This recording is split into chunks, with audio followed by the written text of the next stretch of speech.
예수 그리스도의 은혜와 평강이 말씀 앞에 서 있는 저와 여러분에게 충만히 임하시기를 바랍니다. 오늘은 어버이 주일로 지키고 있습니다. 성경은 우리에게 부모님 공경을 자녀로서 마땅히 지켜야 할 도리라 말씀하고 있습니다. 특별히 하나님께서는 이스라엘 백성들에게 지켜야 할 여러 가지 율례들을 가르쳐 주셨는데 그 중에 반드시 기억해야 될, 그래서 돌판에까지 친히 새겨주신 말씀, 계명이 있습니다. 그 중에 하나가 바로 내 부모를 공경하라입니다. 그래서 오늘 본문을 함께 살펴보면서 과연 오늘 이 에베소서의 본문이 무엇을 의미하는지, 그리고 또 어떻게 지켜 행해야 하는지 함께 살펴보기를 원합니다. 오늘 보면 에베소서 6장이 이렇게 시작됩니다. 자녀들아, 주 안에서 너희 부모에게 순종하라. 뜬금없이 자녀들을 향해서 명령을 하고 있습니다.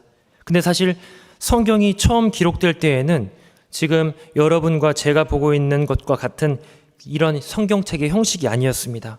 처음 성경은 말 그대로 통으로 된 두루마리 성경이었습니다. 두루마리 한 묶음이 성경책 한 권이었죠.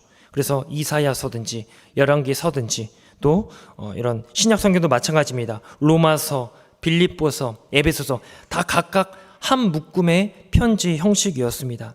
근데 시간이 점점 흘러가면서 성경을 필사하는 성경학자들에 의하여서 그 필요에 의하여서 오늘날의 성경으로 바뀌게 됐습니다. 왜냐하면 본문을 성경을 이제 받아쓰고 옮겨 쓰고 하다 보니까 한 절 한 절 놓칠 때가 많습니다. 그러면 또 그것을 찾느라고 애를 쓰고 또 문맥이 어디에서부터 어디까지인지 어디쯤이면은 주제가 맞춰지는지 구분하기가 어렵습니다. 그러다 보니까 차츰차츰 장수로 나누게 되고 절수로, 오늘 보시는 이 성경 몇 장 몇 절로 이렇게 나누게 된 것입니다. 물론 장과 절을 나눌 때에는 내용을 따라서 나누게 되지만 각 장의 분량도 생각하랴, 주제와 문맥도 생각하랴, 나누는 기준이 굉장히 모호한 부분이 생길 수밖에 없습니다. 그래서 조금 무리하게 나누게 되는 경우가 있게 되는데 오늘 본문 6장 1절에 시작되는 이 부분이 바로 그 대표적인 경우입니다. 원래 이 사실 6장 1절부터 처음으로 시작되는 주제를 말씀하는 것이 아니라 앞에 나오는 5장의 연장선상에서 오늘 말씀을 보시면 되겠습니다. 그 내용이 간략하게 스케치를 해보면 이렇습니다. 5장 15절을 보시면 그런즉 너희가 어떻게 행할지를 자세히 주의하여 지혜 없는 자 같이 하지 말고 오직 지혜 있는 자 같이 하여 라고 말씀합니다. 즉 지혜 있는 자에 대한 주제로서 시작이 됩니다. 그리고 그 지혜 있는 자의 삶은 어떤 삶이냐면 5장 18절입니다. 술 취하지 말라 이는 방탕한 것이니 오직 성령으로 충만함을 받으라. 지혜 있는 자는 성령의 충만함 속에서 살아가야 된다라고 언급하는데 구체적인 실행 방법이 이어서 나옵니다. 5장 21절에 그리스도를 경외함으로 피차 복종하라. 그러니까 성령 충만한 삶을 사는 지혜 있는 자는 어떤 삶을 살아가야 되는가? 피차, 서로 간에 복종하는 관계 속에서 살아가야 되는데 그 현실, 그 현장이 어디냐면요 22절부터 33절까지 아내와 남편의 관계 속에서, 그리고 오늘 본문입니다. 6장 1절부터 4절까지는 자녀와 부모님의 관계 속에서, 그리고 이어서 5절부터 9절까지는 종과 주인의 관계 속에서, 그 당시 이제 초기 기독교 시대에는 이 종의 개념이 있었습니다. 그러다 보니까 종과 주인의 관계 속에서 어떻게 살아가야 될 것인가, 즉 아내와 남편은, 부모와 자녀는, 종과 주인은 어떻게 성령의 충만함 속에서 지혜로운 삶을 살게 될 것인가에 대해서 오늘 본문이, 그 문맥이 흘러가고 있습니다. 이런 배경 속에서 오늘 본문을 보시면 이해가 될 것 같습니다. 부모와 자녀의 관계, 과연 지혜로운 자녀는 성령 충만함 속에서 어떻게 부모를, 그렇게 관계를 맺고 그 부모님에게 행동과 그런 태도를 취할 수 있는지 오늘 함께 말씀을 통해서 함께 살펴보고 은혜를 나눌 뿐만 아니라 기도의 제목으로 또 결단으로 나아가신 은혜가 있기를 축원합니다. 첫 번째는 주 안에서 너희 부모에게 순종하라는 것입니다. 본문 1절을 다시 보십시오. 자녀들아 주 안에서 너희 부모에게 순종하라. 이것이 옳으니라. 신약 성경이 쓰여지던 1세기 당시 로마 시대는 극단에 이를 정도로 가부장적인 사회였습니다. 그래서 가족이라고 하는 공동체는 오늘 우리의 화목한 그런 분위기가 아니라 아버지의 막강한 권위 아래 아버지의 명령에 의하여서 모든 가족 일원들이 행동하고 순종할 수밖에 없는, 복종할 수밖에 없는 그런 분위기였습니다. 그런 시대적인 통념과 전통을 향해서 사도 바울이 이렇게 외칩니다. 자녀들아, 주 안에서 너희 부모에게 순종하라. 자녀들이 부모님에게 순종하는 것은 마땅한 당연한 의무일 텐데 사도 바울은 여기다가 한 단어를 집어넣습니다. 그것이 뭐냐면 주 안에서 순종하라는 것이죠. 즉 이것은 순종하는 목적을 새롭게 정의하라라는 것입니다. 그러니까 그저 마땅히 부모님에게 순종하는 차원이 아니라 예수를 구주로 고백하는 그리스도인이라고 한다면 부모님께 순종하고 사랑하고 효도하라, 이런 개념입니다. 부모님께 순종함으로써 즉 우리가 성도된 것을, 그리스도인인 것을 드러내라 라는 것입니다. 제가 예전에 교육부 전도사로 사역을 할 때입니다. 한 고등학생 친구가 저에게 와서 이렇게 상담을 하는 겁니다. 10계명에 보니까 부모님을 공경하라고 하는데 자기 아버지 같은 분도 공경해야 될지 궁금합니다. 그러면서 얘기를 하기를 자기 아버지는 늘 술에 취하셔서 집에 들어오시면은 폭언과 때로는 폭력을 일삼는 그런 분이었다는 겁니다. 그런 분을 보면서 과연 부모를 공경하라는데 이런 아버지를 내가 공경해야 되는 것인지 저에게 굉장히 고민하면서 물어본 때가 있었습니다. 저도 그때는 답을 주저했습니다. 대답하기가 어려웠습니다. 과연 이러한 부모님을 공경을 어떻게 할 수 있을까? 근데 여러분 오늘 성경에 보시니까 이렇게 말씀합니다. 주 안에서 부모에게 순종하라. 즉 이 말씀은 자녀니까 당연히 부모님에게 순종하십시오 라는 차원이 아닙니다. 자녀인 우리가 예수를 믿고 고백하는 성도라고 한다면 그 부모님이 인격이 어떠하든 성품이 어떠하든 그 분을 부모님으로 인정하고 하나님의 명령에 의하여서 성도된 것을 드러내므로 순종하고 공경하라 라는 것입니다. 즉 우리의 부모님이 가지고 있는 그 역할과 자리를 인정하고 존중하는 차원에서 하라는 것이죠. 한번 생각해 보십시오. 여러분 부모님은 하나님을 대신해서 이 땅에 나라고 하는 존재를 태어나게 하신, 생명을 주신 분입니다. 그러니까 그 위치는 두 가지로 정리가 됩니다. 하나는 하나님의 대리자이요, 또 하나는 하나님과 동역한 동역자로서 나에게 생명을 주신 분이라는 것입니다. 그것이 부모님이 가지고 있는 상징성입니다. 그래서 부모에게 순종한다는 것은 사회적인 통념 때문에 하는 것이 아니라 부모님의 위치와 그분들이 가지고 있는 상징성을 인정하고 존중하고 그것을 받아들일 때 비로소 내가 하나님의 자녀인 것을 확인할 수 있게 된다라는 것입니다. 그런 의미에서 여러분들 부모님께 순종하시고 그렇게 살아가시길 바랍니다. 여러분 성경에 보시면은 경외하다라는 단어가 자주 등장을 합니다. 이 단어는 아시듯이 주로 아니며 대부분 한 분에게만 해당됩니다. 여호와 하나님, 하나님께 주님께만 경외하도록 성경이 기록되어 있습니다. 근데 한 군데에서 예외 조항이 있습니다. 레위기 19장 3절입니다. 너희 각 사람은 부모를 경외하고 나의 안식일을 지키라. 나는 너희의 하나님 여호와이니라. 여기에 너희 각 사람은 부모를 경외하라 라고 되어 있습니다. 하나님께만 해당되는 경외함을 부모님에게 기록하고 있다라는 것입니다. 즉 이 말 속에 우리가 부모님이 갖고 있는 상징성, 하나님의 대리자요, 하나님의 동역자로서 이 땅에 나에게 생명을 주신 분으로 내가 인정하고 받아들이고 공경하고 그 앞에 고개를 숙여 순종해야 된다라는 것입니다. 그리고 여기 순종하라는 말이 있습니다. 죄송합니다. 헬러어로 휘파쿠오라는 단어를 씁니다. 합성어입니다. 앞에 휘포라고 하는 단어는 전치사로서 어디 아래에서, 그리고 아쿠오라는 말인데요. 듣는다라는 뜻입니다. 어디 아래에서 듣는다. 즉 누구의 권위 아래에서 듣는 태도를 가리켜서 순종한다라고 설명하고 있습니다. 여러분 인간이 타락해서 망가진 상태를 가장 잘 확인할 수 있는 자리가 어디냐면 바로 부모님의 권위를 인정하는가 하지 않는가에 발견될 수가 있습니다. 이것이 왜 중요하냐면 부모님의 권위 아래서 잘 듣는 태도는 곧 무엇과 연결되냐면 하나님의 말씀을 듣는 태도와 직결되어 있습니다. 하나님, 보이지 않는 하나님을 내가 순종하고 그 말씀을 듣겠다고 했는데 정작 눈에 보이는 하나님의 대리자여 동역자인 부모님의 말씀에 순종할 수 없다면 과연 우리가 하나님께 순종하는 것일까요?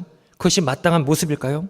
그런 의미에서 우리가 부모님을 공경하고 순종하고 효도하는 이 문제는 단순히 윤리적인 차원이 아니라 구속받은 백성들이 하나님을 공경하는 연습하는 현장입니다. 하나님을 의지하고 하나님을 찾고 그 말씀 앞에 청종하겠다고 하는 훈련 현장이 바로 우리 가정에서 우리 부모님을 향한 순종과 공경인 줄 믿으시기를 바랍니다. 우리가 하나님을 섬기고 그 말씀에 순종한다고 합니다. 부모님께 순종하지 못하면 과연 하나님께 순종할 수 있을까요? 그것을 묻고 있다는 것이죠. 그래서 하나님은 하나님을 대신해서 부모를 이 땅에 보내주셨습니다. 그래서 그 부모의 몸을 통해 여러분과 저의 생명이 나왔고 우리의 육신의 생명의 출처는 바로 우리 육신의 부모인 하나님의 대리자인 동역자인 우리 부모님인 줄 믿으시기를 바랍니다. 본문 1절을 다시 보십시오. 너희 부모에게 순종하라. 이것이 옳으니라. 이것이 옳다고 합니다. 무엇이 옳은 걸까요? 옳다고 하는 그 말은 틀리다의 반대 개념으로서 등장하는 것이 아닙니다. 문맥의 의도에서 다시금 이 말씀을 풀어보면 이런 뜻입니다. 이것이 옳으니라, 즉 이것이 우리의 본성이라, 그 말입니다. 자녀들아, 주 안에서 너희 부모에게 순종하라. 이것이 본성이니라. 본성이 무엇입니까? 하나님께서 우리 인간을 창조하실 때 하나님의 형상을 담아 우리의 모습이 하나님의 모양대로 창조함을 받았습니다. 그 속에는 본성이 있었습니다. 하나님의 말씀에 순종하고 그 말씀에 따르고 하나님과의 관계 속에서 기쁘고 행복한 에덴의 삶을 살 수 있었습니다. 그런데 죄가 들어오고 우리의 심성이 타락하고 우리 육체가 타락하면서 하나님으로부터 관계가 떨어져 버립니다. 즉 우리의 본성이 망가지고 부서져 갔다라는 것입니다. 그것을 가장 먼저 확인하는 자리가 어디냐면 바로 오늘 본문에서 말씀하는 부모님과 자녀의 관계 속에, 특히 우리 자녀들이 부모님에 대한 순종과 공경과 그 앞에 엎드릴 수 있는, 고개 숙일 수 있는 우리의 태도에서 확인할 수가 있습니다.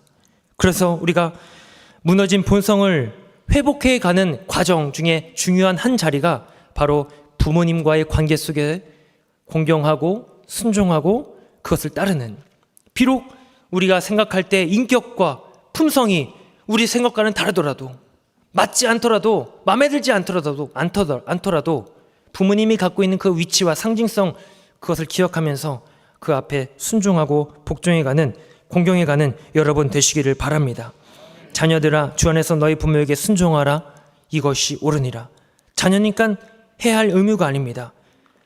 보이지 않는 하나님을 경외하고 따르고 순종하는 현장이 바로 오늘 여러분, 우리 부모님을 향한 태도와 자세에서 발견될 줄로 믿습니다. 그런 의미에서 우리에게 허락하신 그 본성을 회복해가는 믿음의 훈련장으로서 순종을 하시면서 하나님의 온전한 형상과 다시금 하나님과의 관계를 회복하는 여러분과 제가 되기를 주님의 이름으로 축복합니다. 두 번째는 내 아버지와 어머니를 공경하라는 것입니다. 앞에서는 부모에게 순종하라, 이번에는 공경이라고 하는 단어를 쓰고 있습니다. 이 공경이라고 하는 단어가 구약 성경에서 찾아보니까 히브리어로 카바드라는 단어를 씁니다. 무겁다, 비중이 있다, 중요하다라는 뜻입니다. 그리고 이 개념에서 파생된 단어가, 카베드라는 단어가 있습니다. 이 카베드라는 단어가 우리 신체 기관 중에 간을 가리킵니다. 간. 여러분, 간이 차지하고 있는 기능과 역할 굉장히 큽니다. 간이 망가져 버리면은 우리 건강은 잃어버린 거나 마찬가지입니다. 그만큼 간이 중요하다는 것인데, 그 간이라고 하는 단어가 어디서 나오냐면 카바드, 즉 부모를 공경하는 곳에서부터 파생되어진다라는 것이죠. 그만큼 공경하는, 부모님을 공경하는 것은 비중 있는 일이고 중요한 일이고 우리에게 굉장히 심도 있게 다뤄야 될 문제라는 것입니다. 근데 놀랍게도 패역한 시대 때마다 나타나는 대표적인 현상이 뭐냐면 부모를 거역하는 일입니다. 어느 시대든지 간에 그 시대가 썩고 부패하고 망가질 때마다 가장 도드라지게 나타났던 현상이 뭐냐면 부모님의 권위를 철저히 무시해버리는 그런 현상입니다. 여러분, 이 땅에 우리 아버지를 한번 생각해 보십시오. 우리 아버지의 자리는 오늘날 사실 많이 무너져 있습니다. 우리 아버지 세대를 가리켜서 딱 한마디, 한 줄로 평가를 한다면 일밖에 한 것이 없는 세대입니다. 우리 아버지는 일생을 살면서 우리 자녀들을 위해서, 가족을 위해서 일밖에 한 일이 없습니다. 60년대에서부터 90년대 초반에 이르기까지 이 나라의 경제 성장이 주역이던 우리 아버지 세대들이 말 그대로 일밖에 하지 않았습니다. 취미활동, 여가활동 즐길 시간이 없었습니다. 그런데 이제 그 시대가 역사의 무대 뒤로 점점점 흘러가고 있습니다. 그러면서 그들에게 찾아온 것이 뭐냐면 역할의 상실입니다. 내가 감당했던, 내가 서 있던 그 위치, 그 자리가 상실되었다는 것이죠. 그러다 보니까 자연스럽게 따라오는 것이 뭐냐면 경제적인 상실입니다. 힘이 없습니다. 이게 지금 오늘 우리가 살아가는 우리 아버지 세대의 모습 아닌가 싶습니다. 사무엘상 2장 29절의 말씀을 들어보십시오. 너희가 어찌하여 내가 내 처소에서 명령한 내 재물과 예물을 밟으며 내 아들들을 나보다 더 중히 여겨 내 백성 이스라엘이 드리는 가장 좋은 것으로 너희들을 살찌게 하느냐. 이 말씀은 사사시대 말기에 하나님의 사람이 나타나서 엘리 제사장에게 저주를 전하는 그런 말씀입니다. 여기에서 이런 표현이 있습니다. 너의 아들들을 나보다 더 중히 여겼다. 여기 말씀하는 나는 하나님의 사람이 아닙니다. 하나님을 가리킵니다.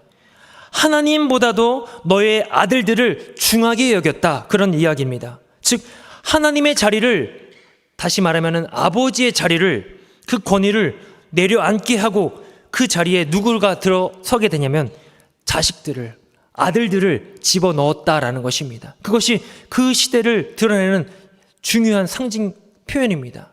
메시지입니다. 여러분, 오늘날도 사실 이와 별반 다르지 않다고 봅니다. 오늘날 어떻습니까? 우리의 자식들은 어떤 자리에 가 있습니까?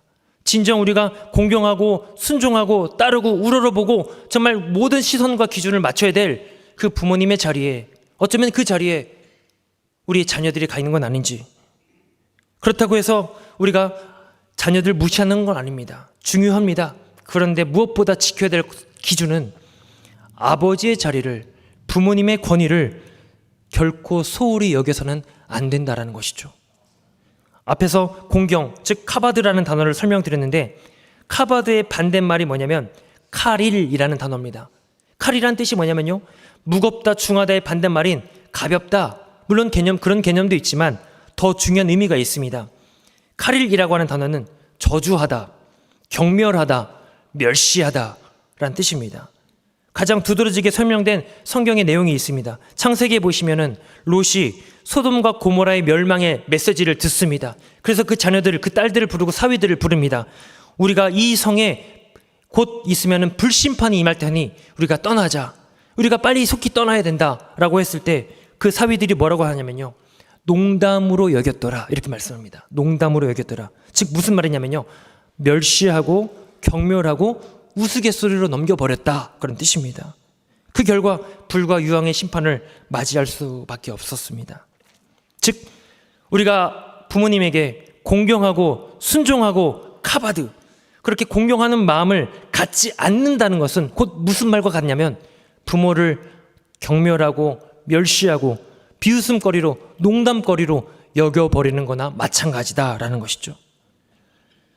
우리 아버지 세대들 가난과 굶주림 속에서 정말 이 나라의 주국을 위해서 정말 일밖에 한 것이 없습니다. 그리고 지금은 전부 백발의 할아버지들이 되셔서 역할을 다 놓게 되고 경제력도 상실하게 되고, 그러다 보니까 자연스럽게 따라오는 것이 우울감과 고독감일 것입니다. 이 시대의 사회적 문제로 대두되고 있습니다. 그렇게 구조가 그렇게 되어갈 수밖에 없는 이런 현실 속에서 자녀인 우리들은 어떻습니까? 부모님에게 말벗해 드릴 시간이 없고, 부모님을 찾아뵐 시간도 없고, 부모님께 연락드릴 시간도 조차 없는 그 시간들 전부 우리는 어떤 이유를 대냐면 바쁩니다. 정신이 없습니다. 할 일이 너무 많습니다. 당연한 이유일지 모르겠지만 어쩌면 우리 마음에 그 아버지를 향한, 부모님을 향한 공경의 마음이 없는 건 아닌지, 핑계가 아닌지 한번 돌아봐야 될 것입니다. 그래서 오늘 성경은 뭐라고 말씀하냐면 내 아버지와 어머니를 공경하라. 이것은 약속이 있는 첫 계명이라 말씀합니다. 첫 계명이라고 하는 이유가 뭐냐면요, 10계명에 보시면은 1계명부터 4계명까지는 우리가 하나님께 대하여, 5계명부터 10계명까지는 우리가 사람의 관계 속에 대해서, 관계 안에서 어떻게 행할지에 대해서 명령하는 말씀입니다. 그 중에서 사람에 대한 태도를, 자세를 말씀하는 5계명부터 10계명까지의 첫 번째 계명이 뭐냐면 제 5계명, 부모를 공경하라입니다. 그런 의미에서 약속이 있는 첫 계명이라 말씀합니다. 무슨 약속일까요? 이어지는 3절을 보십시오. 이런 약속입니다. 이로써 내가 잘되고 땅에서 장수하리라. 아멘. 땅에서 장수하고 잘 된다는 것이죠. 단순히 이것은 우리가 육신의 이 땅을 살면서 잘 살고 부유하게 살고 넉넉하게 떵떵거리며 사는 것을 말하는 것이 아닙니다. 이 말씀은 곧 구약 성경에서부터 대대로 하나님과 언약 백성들의 관계 속에서 하나님이 그 백성들에게 주시는 복의 전형적인 표현입니다. 너희가 하나님 안에서 관계 속에서 참된 에덴을 회복하는 그 자리를 너희가 경험하게 될 것이다.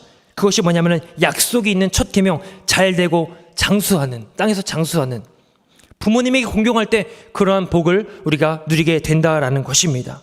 그런 의미에서 우리가 부모님을 공경하는 것입니다. 단순히 사회적인 통념 속에서 부모님이니까 공경해야지 이것이 아니라 하나님의 말씀을 근거로 약속이 있는 첫 계명, 충만하게 그 복과 은혜를 누리는 백성이라고 한다면 그 말씀에 따라서, 하나님의 말씀에 따라서 부모님의 권위를 세워드리고 다른 것들로 그 자리를 채우는 것이 아니라 그 앞에 공경하고 존귀하게 여기고 하늘 백성으로서 하나님의 은혜와 축복을 이제는 우리 주변으로, 삶으로 결단하여 펼쳐내는 것이 우리의 삶인 줄 믿으시기를 바랍니다. 이러한 은혜가 저와 여러분들에게 있게 되기를 주님의 이름으로 축복합니다. 끝으로 세 번째는 약속하신 구원의 복을 누리게 된다는 것입니다. 본문 3절을 보십시오. 다시 보시면 이로써 내가 잘되고 땅에서 장수하리라. 드린 말씀처럼 이스라엘 백성들이 하나님의 언약을 지키며 그 안에 머물러 사는 자들에게 주시는 축복의 말씀입니다.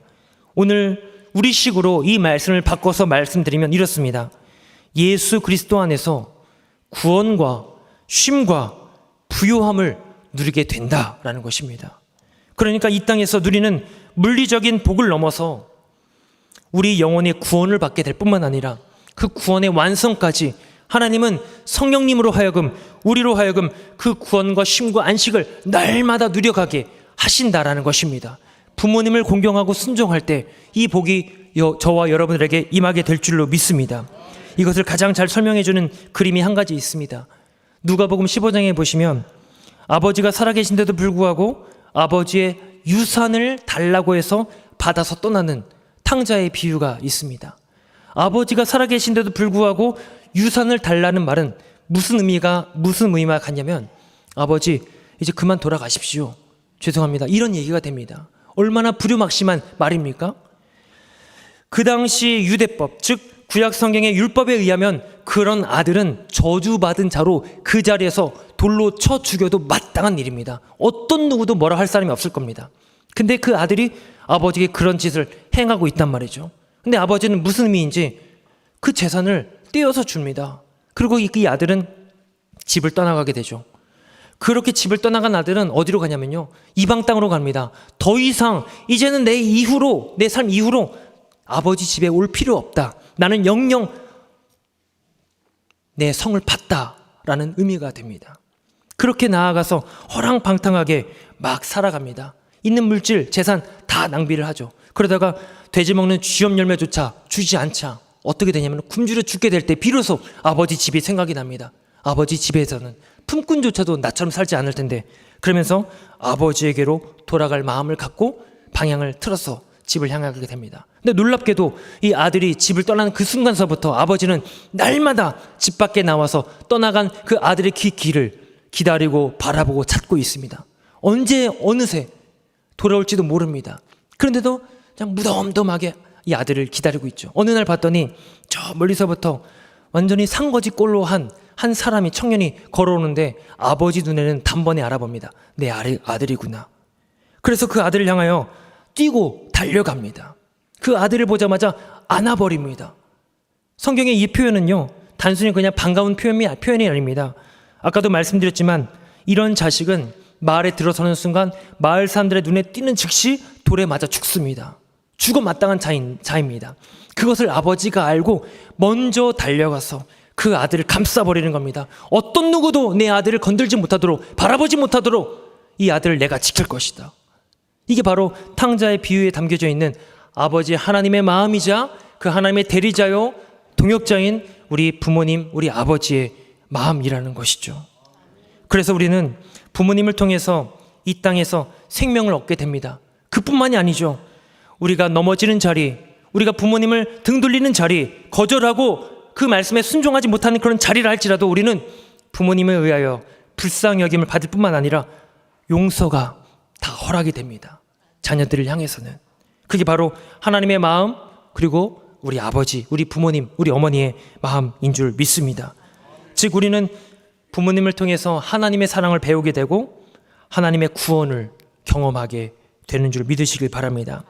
사랑하는 여러분, 오늘 이 말씀을 들으시고 또 이 한편의 설교를 들으셨겠지만 돌아가시는 걸음걸음마다 그냥 듣고 지나가시는 것이 아니라 한번 여러분 가슴속에 우리 부모님을 생각해 보시고 또 전화 한번 드리시고 또 찾아가시고 운전대를 한번 돌려서 만나 뵈면서 식사도 같이 하시면서 과연 내가 이렇게 부모님을 공경하고 순종하는 이 행위 안에는 내가 그리스도인으로서 하나님의 말씀에 그 명령에 순종하겠다라고 하는 그런 고백으로 여러분들의 결단과 그 걸음이 이어지게 되기를 주님의 이름으로 축복합니다.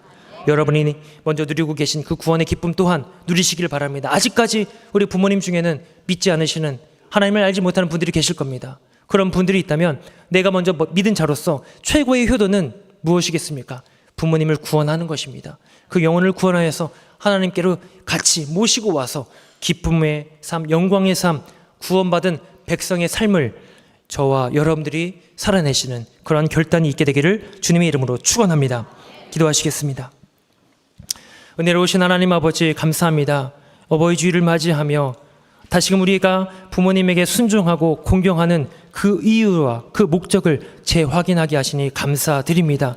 그저 육신의 생각으로 그냥 사회의 통념으로 부모님을 공경하는 것이 아니라 하나님의 말씀이기 때문에, 그리스도인이 되었기 때문에 부모님의 그 권위와 그 역할과 그 자리, 하나님의 대리자요 하나님의 동역자로서 그 의미를 받아들이면서 그렇게 부모님 앞에 순종하고 결단하고 헌신하는, 또 부모님께 순종하는 저희들이 되게 하여 주시옵소서. 이 과정을 통하여, 이 훈련을 통하여 우리는 보이지 않는 하나님을 찬양하고 그 앞에 순종하고 공경할 수가 있습니다. 이렇게 복된 삶, 구원받은 삶을 살아낼 수 있는 저희들이 되게 하여 주시옵소서. 예수님의 이름으로 기도드렸습니다. 아멘.